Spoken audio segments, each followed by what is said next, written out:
ఇవాళ రాష్ట్రంలో కాంగ్రెస్ పాలన గురించి ప్రజలకు అర్థమైంది. రేవంత్ రెడ్డి కొత్తగా ఏం చేయలే కానీ ఉన్నాయి బంద్ పెట్టిండు.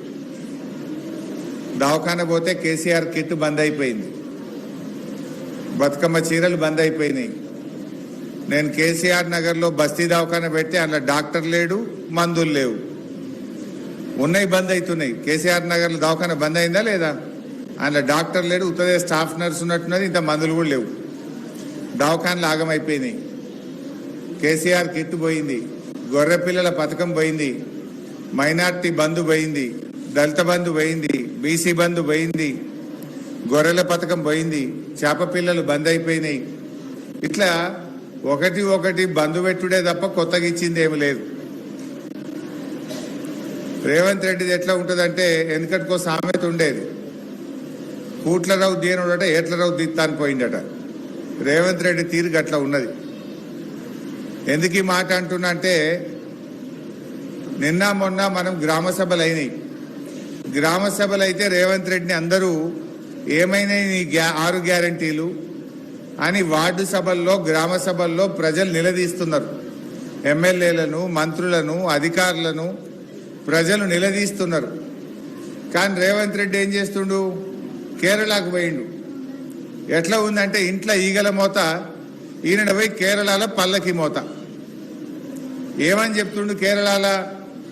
నా దగ్గర 6 గ్యారంటీలు అమలు అయిపోయినాయి, మొత్తం అంత మంచిగా చేసేసిన తెలంగాణ, మీ కేరళ వాళ్ళు కావాలంటే మా దగ్గర వచ్చి చూడుండ్రి అంటుండు. వాళ్ళు వచ్చేట ఇక్కడ చూడాలన్నట. నీ 6 గ్యారంటీల్లో మొదటి గ్యారంటీ మా అక్క చెల్లెలకు, మహిళలకు మహాలక్ష్మి కింద నెలకు 2500 ఇస్తా అన్నావు. వచ్చినాయా? 2500 పడ్డాయా?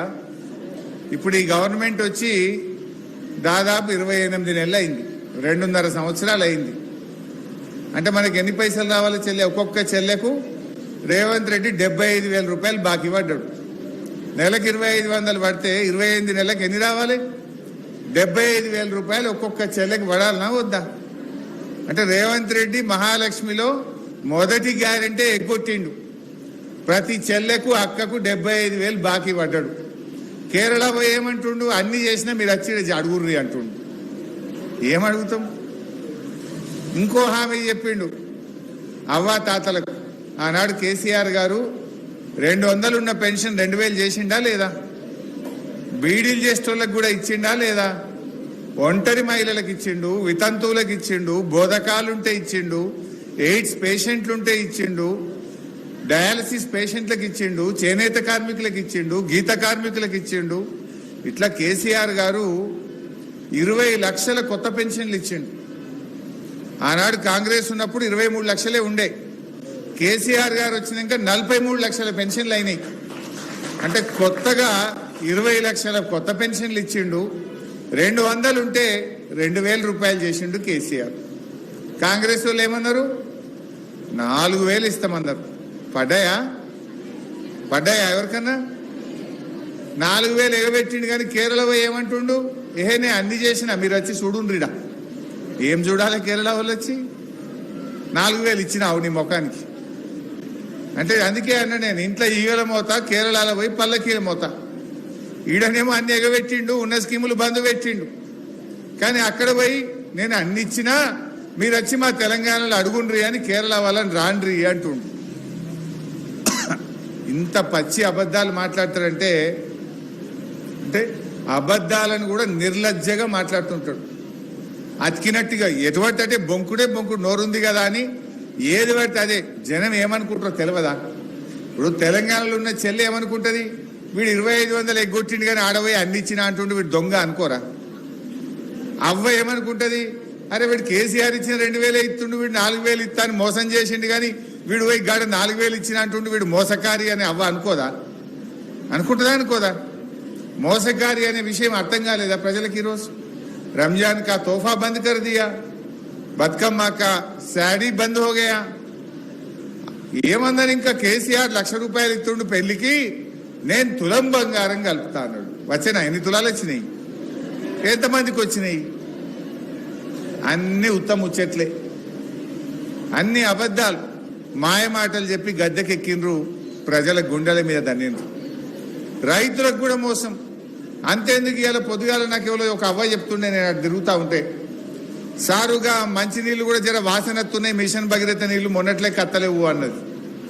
మనకు ఏదైతే మంచినీళ్ళు వచ్చేదో కేసీఆర్ నల్లబెట్టి మిషన్ భగీరథ నీళ్ళు ఇచ్చిండో, ఇప్పుడు 3-4 రోజులకి వెళ్ళి జర వాసన వస్తున్నాయట. పొద్దుగాల ఫోన్ చేసిన ఆర్డబ్ల్యూఎస్ వాళ్ళకు, ఏమైందయ్యా కట్నీళ్ళు పెట్టిన పొయ్యిలకు ఇచ్చినాం, ఇంత అలమేసి దాన్ని మంచిగా ఫిల్టర్ చేసి నీళ్ళు ఇయ్యే శాతం అయితే లేదా అని అధికారులను దుమ్ము దులిపిన పొద్దుగాల. అరే నీళ్లు కూడా ఇయ్యే శాతం అయితే లేదా? వాళ్ళకి కేసీఆర్ ఉండగా 5 ఏళ్లలో ఇప్పుడు వాసన వచ్చినాయా? నీళ్లు మంచిగా రాలేదా? ఇప్పుడు రేవంత్ రెడ్డి రాగానే మిషన్ భగీరథలో కనీసం ఫిల్టరేషన్ కూడా సరిగా చేస్తలేరు, ఇంత ఆలం కూడా వేస్తలేరు. ఫిల్టరేషన్ కూడా జరగక మిషన్ భగీరథ నీళ్లు కూడా వాసన వస్తున్నాయి అని చెప్పి ఇవాళ ఇంటికి పోతే అవ్వాతాతలు చెప్తున్నారు, అక్క చెల్లెళ్ళు చెప్తున్నారు. అంటే ఏ రకంగా తయారైంది ఈ ప్రభుత్వం? ఉన్నదాన్ని కూడా నడప శాతనైతే లేదు. जो है उसको चलाना भी नहीं आ रहा है लोगों को. केसीआर साहब पूरा बन के दे दिया, जो बन के दिया है उसको चलाना भी नहीं आ रहा है सरकार को. ये तो तोड़ फोड़ सरकार है. घरों को तोड़ना, हाइड्रा के नाम पे गरीब लोगों का घरा तोड़ना, घरा बनाना नहीं, ये तोड़ फोड़ सरकार है. गरीबों का घरा तोड़ते जा रहा रेवंत रेड्डी सरकार. మీరు టీవీలు చూస్తే, పేపర్లు చూస్తే కనబడతలేదా? పేదల ఇండ్లు నిన్న ఎక్కడో సుల్తాన్పూర్లో ఇండ్లు కూలగొట్టిండ్రు. పాపం ఒక చిన్న పిల్ల ఇంట్లోనే ఉన్నది, కొడతనే ఉన్నారు మిషన్.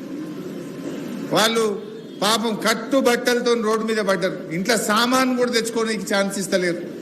ఇంట్లో ఉన్న కుర్చీలు, గ్యాస్ స్టవ్, సిలిండర్ అట్లనే పెట్టి కూలగొడుతున్నారు.